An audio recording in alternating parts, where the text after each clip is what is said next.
Welcome to the Hollis Chapman Show, where we celebrate the power of words and the beauty of storytelling. Join us on this journey as we delve into the minds of successful authors and small business owners who have mastered the art of crafting captivating narratives that inspire, educate, and entertain. Prepare to be inspired as we explore the boundless possibilities that come from sharing stories and experiences that shape our lives and ignite our passions. Through heartfelt conversations and insightful discussions, we uncover the wisdom and creativity that fuel these incredible individuals in their pursuit of greatness. So grab a cup of coffee, settle in, and let the magic of storytelling transport you to new worlds and perspectives.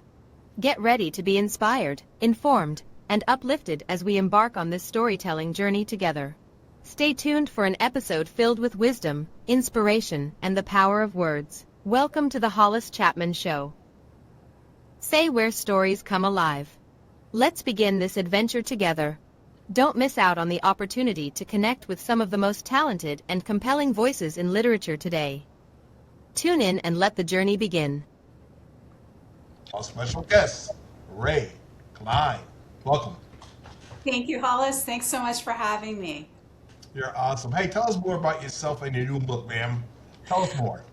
Well, so one thing I think that's interesting about this book in particular, and me as a writer, is it took me 14 years to write Precious Ugly.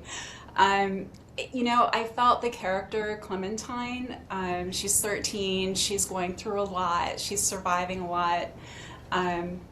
I felt that she was speaking for so many women and girls, children, men, lots of people who are surviving domestic violence, surviving a lot of things in the world. And, I felt like I needed to be at my best in order to share her voice with anyone else. And so it took me 14 years studying craft and trying to get to a point where I was ready to let it off the desk. But yeah, so that's how Clementine and Precious Ugly came into the world. Before we get to the cover, when you do this and do your research and you kind of dig deep into domestic violence, as you think back, was there sometimes we said, wow, I cannot believe this happened to this person like that. I cannot believe this happens in our world, our country. Talk about that. Oh yeah, absolutely. Clementine does, I don't want to give too much away in the book, but you know very quickly in the first chapter what she's dealing with, and she's dealing with it intentionally, right? So it wasn't only the circumstances she was going through that really affected me emotionally as I was writing her and discovering her along the way. It was her tenacity and her resilience and her ability to not only survive but do it as much as she could on her own terms. And at her age, it seems incredible that 13-year-old children are able to be so resilient and to be such survivors. But my experience is as a person in my own lived experiences, but also having worked with teenagers, at-risk youth, mainstream, teaching for so many years, it's my experience that is the case. Children especially show incredible resilience in the face of terrible circumstances, and that's what I wanted for her. And so yeah, there would be days when I was full out bawling, like belly sobbing, and then there were also days where I was laughing out loud. Now I was laughing at myself, so you have to take that with a grain of salt. But there was also joy in her perspective, and joy in her experiences that were meaningful to me as well. Outstanding. At 13, like you said, your main character, you don't want a child to grow up so fast. Let them be children, let them enjoy the things like that. But she did a great job. Okay, so Precious Ugly, you got to talk about that because I looked at it twice. What does that mean? What is that all about? So talk about the title of the book and talk about the great poster behind it. That's the cover. I just recognize that. So go ahead and promote that and say how all that came about. Go ahead. Yes, so Look, well, first of all, the title. So here, I'll just kind of put this up here. So the Beautiful. title, Precious Ugly, it's backwards on the screen.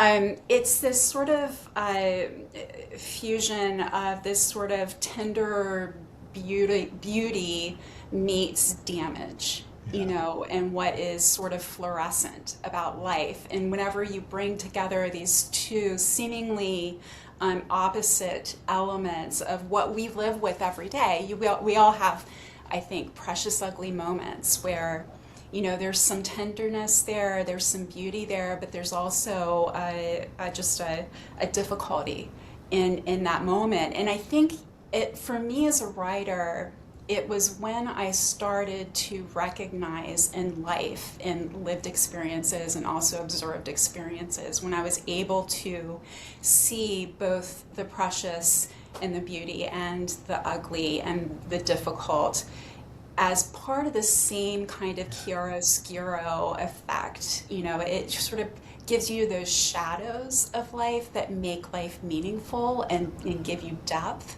And that's where I find interest in writing stories, is whenever we come to those moments where we can recognize the beauty that's kind of packed into the difficulty as well. There's a couple moments in the book where Clementine recognizes specifically, and she terms them precious ugly in the book, and she starts to relate herself to this sort of banner of precious ugly, for better or worse. It has a real interesting quality to it, but it's also tragic in a way, that a child at that age would see themselves in that way. But I think it's also relatable. I mean, being a teenager is so difficult to begin with for all teenagers, and then to have added issues. And I mean, without going into too much depth right now, I think there's a lot of added issues for everyone, especially in our country right now, that makes it even more difficult on multiple levels. And so that's kind of where the title fell out, from her specific experience and her ability to see both sides of those circumstances at one time, hold them together at the same time in her mind. And so when I was thinking about visuals for the country, or for the book, for the cover, I like the idea of her eye. Yeah. Obviously an eye is so reflective of everything, and then having sort of the river, the tear meets the river kind of imagery works really well for her. And there are snakes in in the book. There are plenty of them. They not only create a very, very real tapestry for the landscape in Harpers Ferry, West Virginia, and spaces where I spent a lot of time growing up in Ohio, Appalachia, West Virginia, Appalachia. But also they have this sort of mythical quality Yes. within the community. And I think snakes do in so many different communities and different areas of the country and the world, that there's such a rich, again, sort of dichotic idea with them. They are very scary. I personally don't like to meet them up close, but I have great respect for their positionality in the world and what they do in ecosystems. And so, they present another kind of precious, ugly part of our earth in Yeah. a way. So it felt like it worked together. But let me please give a shout out to the amazing artist who I fell in love with, her artwork back in 2011. Her name's Lex Cavato, and she is just someone that I've followed for years, and actually have a few of her pieces, and have published her in Eckelberg, my literary journal, some of her work, and I just think she's absolutely fantastic. So I was ecstatic when she agreed to do the cover for Beautiful. Precious Ugly. Oh, it's gorgeous. The colors and the detail is awesome. Very good. So good choice. Outstanding. Okay. When was the moment you knew you had to write your book? You put a lot of years doing things, you're working with the kids a lot and stuff like that. You see a lot of stuff going on. Was there a wild moment when you said, Yeah, I got to write a book. I got to put this down on book so more people can find it, more people can see, and maybe you can help somebody. You feel so emotionally attached to things when it comes to young people. You want to do what you can to help them. Was there a moment when you sit there and said, "Okay, let me write this book"? So it's one of those books I think that for me, and probably every writer has that particular project. For me, this was the one that I knew I needed to write. And without making it too much about me, I did grow up in Appalachia, northern Appalachia. I was homeless for a very short time. I was in a domestic violence shelter for a short time. I grew up with domestic violence in the home.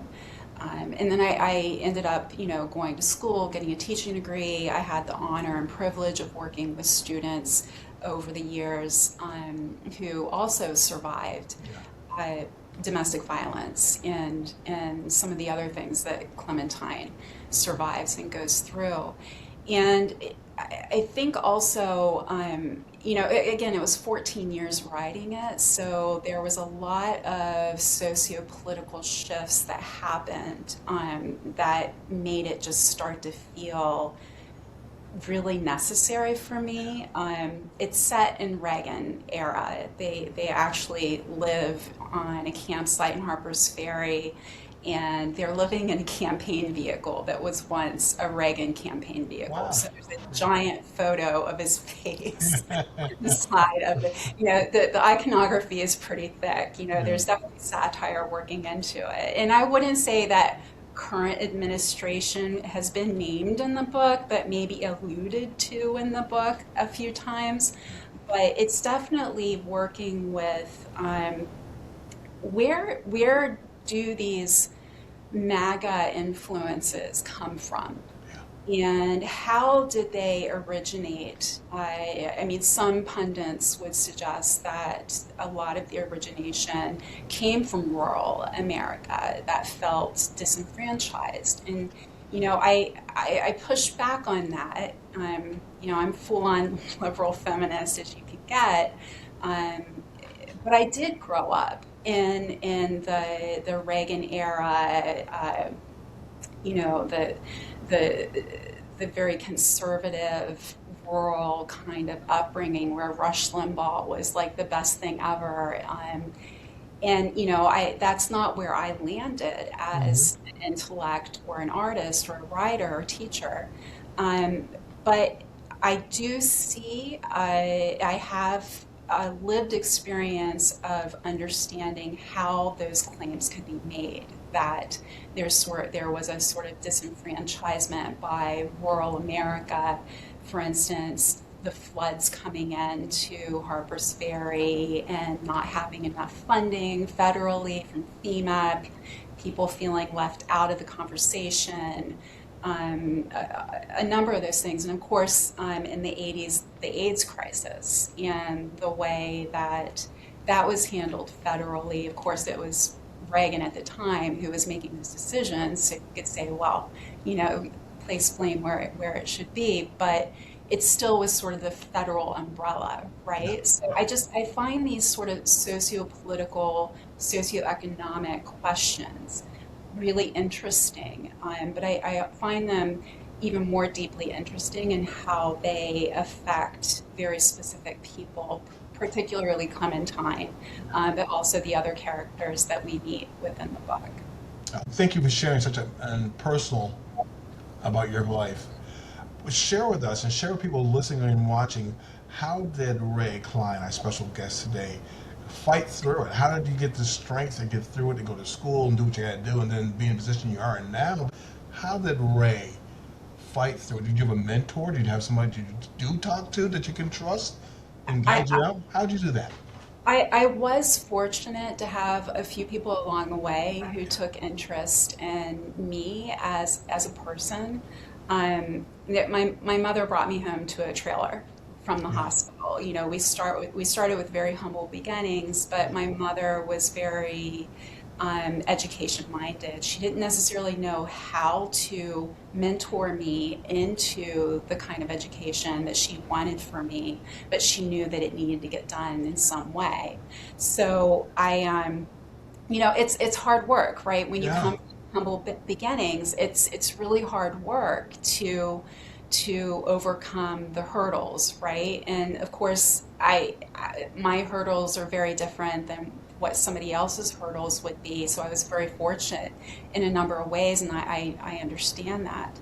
Um, it, I think it was really my love of literature that brought me along. And this is going to sound very cliche for a writer to say, but the master storytellers that I met along the way, and I felt like it was really in secondary, the high school Yeah. um, levels where I started to read literature that was beyond what was typically given in schools at the time, right? When I discovered Beloved, um, by Toni Morrison, it changed the way I thought about voice. It changed the way I thought about how women could write about their experience, and of course for me, I'm just little Miss Nobody, right, from Marietta, Ohio, Appalachia, Ohio. But to learn that such a great voice and talent, such as Morrison, was from Ohio too, and that Yeah. she was writing a story that is so impactful and timeless and tragic and beautiful, and the language that she used was rural. Yeah. She was speaking real language that felt real to me. It didn't feel like an MFA, Yeah. kind of version of language. And it changed what I thought literature was whenever I discovered her. And so that's when I started I knew that I wanted to teach literature, and I taught for years Yeah. before I ever came out of the closet as a writer. Yeah. So I really came to it through that love of literature. And then I don't know what got into me, Hollis. Honestly, it was a shot in the dark. I thought, you know what, I'm going to apply to a master's in writing program, and I was floored whenever Johns Hopkins took me, to be honest. And I started working with some writers who were incredibly talented and supportive. Richard Peabody being one in Washington, D.C., Alice McDermott being another, who was my first workshop teacher at Hopkins. And I mean, her prose is off the charts, surgically precise, gorgeous, all of that. And then I did the MFA at American University, where I worked with Dylan Perkins Valdez, Rachel Snyder, David Keplinger, just truly gifted writers and authors who were willing to give their time in a very meaningful way. That you can have authors who are teaching, and they're good teachers, and they're amazing authors, but then you have authors who are writing and they're amazing teachers as well, and that is something I aspire to. That giving of self in that way is a true gift, and I was very fortunate to have some people who did that for me. Thank you. Yeah. Okay. What do you hope readers will get out of the book? What do you think you want most of your readers to get out of what you've written about your book and your story and what you do as a career? I really hope that readers connect with Clementine's ability to find her voice and find her agency in her own life, even under extreme circumstances, even at her age, to find the moments whenever her voice can be heard and she's able to take action for her own safety and her own thriving as well. And I think that there, again, we've talked about, there's so many kids and so many adults who are surviving extreme circumstances, and it's so easy to give up hope. It really is, and it's so easy to be quiet and silent about the things that we survive. And I think right now we're in a moment with Epstein file survivors speaking up and speaking out. I think we're in a moment now where there's more there's more outlet for these stories to be shared, and that we can be less scared Yeah. to be open about it and to voice ourselves. And I think that's huge. And I would hope that that continues to grow, and that survivors' ability to speak about what they've survived, not in a shameful way, Yes. but in a way that gives witness to, I started Jasmine Ward's On Witness and Respair. I fell in love with her whenever I read Sing Unburied Sing. But the first essay, she talks about this finding a voice, and in this aspect of respair being this sort of found joy, this fresh joy after feeling the despair, and coming from, some sort of tragedy or trauma or whatever it is, and that there is joy and love and all of that afterwards. And it really sings true to me, and that's what I hope readers feel whenever they read Clementine, because her journey really is ultimately about that moment of respair, I think. And, I'm like, thank you, Jasmine Ward, because that's the word I was searching for. And she gave me a word. Actually didn't know the word before reading her collection. And I'm like, that's exactly what I think of when I think about my own lived experiences, finding those moments of respair. And yeah, so Yeah. that sort of joy, I guess, that can come from a life that is fully lived with all the beauties and the darknesses, and finding that space for yourself to be happy. Beautiful. .com. You're talking to people who are going through some tough time. And I know when you start writing your book or going through your situation, there have been moments we wanted to just give up. 14 years. What do you say to people who want to give up? How do you help them keep on? I know it seems awful today, but tomorrow's a new day. You just never know. Is that what you say? Yeah, I think one step at a time. Yeah.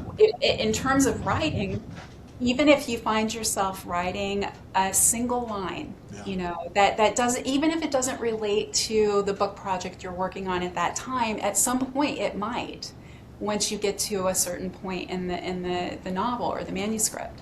I think it's just giving yourself space to do that one more thing, even if it's very minute, because it all compiles on each other. And then before long, you've put together these really wonderful pieces that maybe they're messy when you first started them, and that's okay. Yeah. We need to give ourselves grace and space to be messy when we put it down, because it's a creative process. And give yourself a break and just go at it at your own pace. I'm not a person who says you need to write every day, though I am a person who says if I'm editing something that I've already written, that's writing. If I'm thinking and just jotting down a few notes, that's writing. So everything, all the energy you put into it in whatever modality you're using at that time, it's part of that effort going further. So it's all good. It's all good. Outstanding. Yeah. One of the themes in your book is kindness of strangers. Was there one unexpected act of kindness that changed direction of life forever? Was there something you think back and one person, stranger to you, just kind of made you sit back and go, "Whoa, didn't expect that from this person"? Share that. Yeah, yeah. So I was surviving a difficult situation, and a complete stranger who Yeah. was an advocate for survivors. Um, she she gave me courage and strength when I didn't have any left. Yeah. And the people who work behind the lines, who really selflessly give of their time and their care to help people who are in a severe circumstance, they are angels among us, truly. And then the other part of that is also, so that was sort of the very situationally based. Yeah. Then I also had a mentor when I was writing, and I was in program. I was doing all the right things, right, that you do whenever you're trying to grow your craft and everything. And I had taken an experimental writing course at Hopkins. It was being taught by Richard Peabody, and we had our first conference, and I just never had confidence in myself. And I think a lot of us go through life not having self-confidence for whatever reason. Yeah.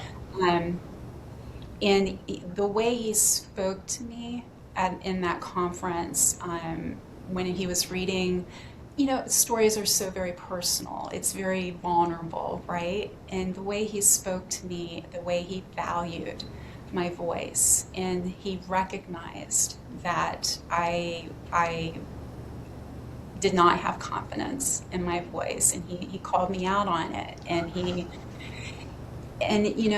that moment was huge for me in terms of just valuing. And when you start to value your voice, you start to value yourself as a person as well, I think. And that was another moment whenever things changed for me a little bit in life, I think, after someone it was being seen. Yeah. I think. Yeah. I'm reading a couple of the reviews, and as an author, as a beginning author, and you said you didn't have the confidence, you weren't sure, it's going to be hit and miss. But here's this one review from Jordan Ritter. Gorgeous, brutal, moving, precious, ugly is a powerful testament to human resilience. When you see reviews and you see something like that, you gotta sit back and go, oh, God's sake, okay, this is a good choice by me, and I did all right. How did you feel? What was it like when you started seeing reviews like that? Boy, it must make you feel so good and so vindicated for all the stuff that you went through to put the stuff down in words, right? It really, it's a gift. And I mean, Jordan, his writing is amazing. American Men, the book is great. It's such a great book. It meant, like, I can't even begin to express how much that meant to read his blurb that he sent for Precious Ugly.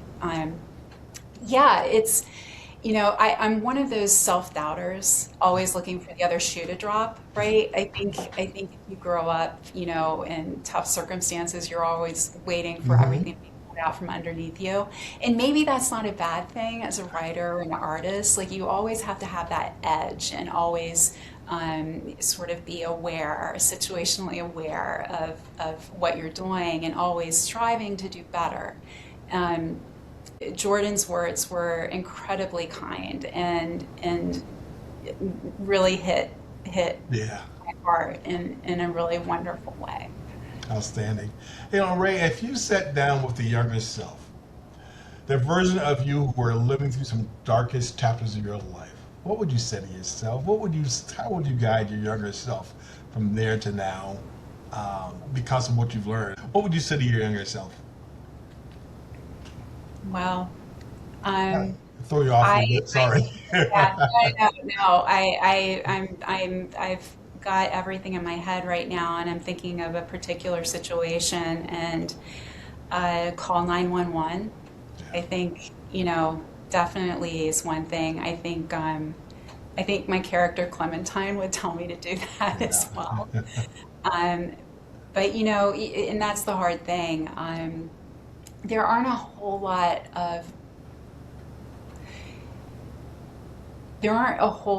of young characters that I've read since in my reading at least, where they find the strength to do that in the moment, Yeah. right? And I think that's true to life, because you when you grow up in circumstances and you're surviving, your worldview and your view of family and your view of your particular community is very much shaped by the forces in your life, right? And so it can take a lifetime to almost deprogram. And I think that's probably one of the reasons that so much of what occurs in Precious Ugly starts to feel cultish in a way, because I think in those circumstances it does feel that way. Whether it's, it's not Jim Jones level Kool-Aid drinking, but it has a piece of that in it. And I think even within a family surviving terrible circumstances, it can become cultish as well. And so you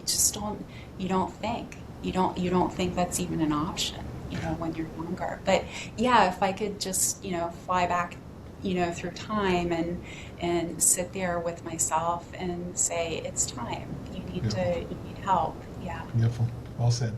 Please tell us again, where do we go after the show to get your book and learn more about you? Where do we go? Thank you.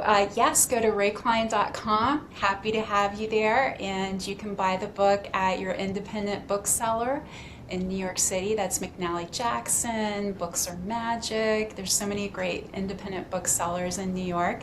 And also you can go to Barnes & Noble, Bookshop, and Amazon. Perfect.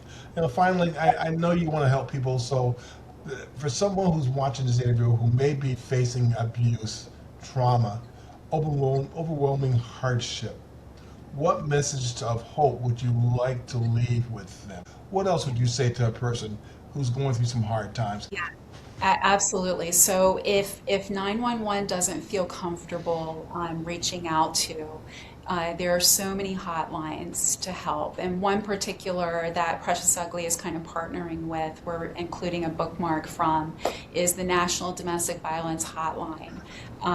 If I remember the number correctly, it's 1-800-799-SAFE. And there's also a text that you can send the word begin or start to. And if I remember correctly, that's 88788. It's on my website. The thing that's really beautiful about shelters such as the Betty Ann Kroenke Center, where I spent a few days myself, or other shelters throughout the country, and also the hotlines, is that they are specifically geared toward listening to you and following your lead, and they are going to minimize putting you at further risk. So they're very aware of the risk it is to simply reach out. Yes. And so it's a safe space for you to reach out and talk to someone, feel seen, feel heard, and maybe start to make a plan that's going to make sense for you, because I think that that's one of the things that isn't thought of sooner for so many people who are going through tough circumstances, is that you can reach out to these hotlines to make a plan, and you decide when or if to act upon it. So there are safe spaces out there, and if you are going through something that you're surviving, or you know someone who is, please don't hesitate. There's no reason not to reach out to a hotline and just get a connection with someone who has seen it before, who has worked with other people who have been through it, because there are a lot of services out there, some really good people out there who just want to help and be that safe space. Outstanding advice.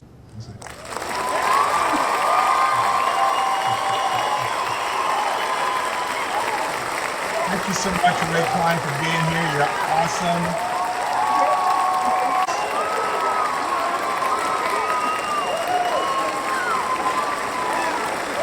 We wish you so much luck with your new book, wonderful book. Keep on doing the wonderful things you're doing. It's awesome. Enjoy the rest of your weekend. We'll talk to you real soon. Come on back anytime. The Hollis Chapman Show, thank you so much for joining us today. Thank you, thank you, thank you. Such a pleasure. Thank you. Bye-bye.